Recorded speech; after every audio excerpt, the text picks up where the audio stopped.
अस्सलाम वालेकुम। शाहिद खोसो blog YouTube channel में सभी दोस्तों के पिरी प्यारन के दिलवान के सिंधी बरन के खुश आमदीद।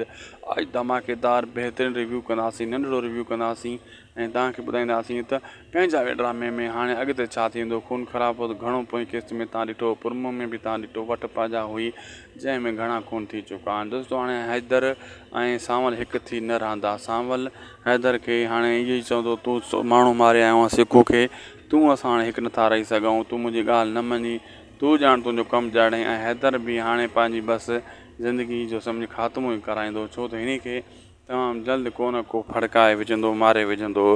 अहिड़े हिसाब सां इन्हनि जा रस्ता अलॻि थी विया। जाबर खे ऐं रुंडे खे बि तमामु जल्द चाकर मारींदो। अकबर ख़ान वरी चाकर ख़ान जे पोइ पियल आहे। अहिड़े हिसाब सां ड्रामो ज़बरदस्त बहितरीनु मोड़ ते पहुतो आहे। ऐं अगरि अपडेट तव्हांखे सुठी लॻी त महिरबानी करे।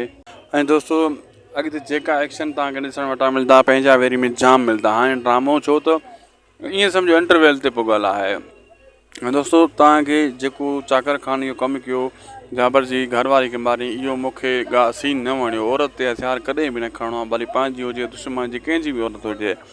ज़रूरु कमेंट सेक्शन में लिखिजो तव्हांखे इहो सीन कीअं लॻो।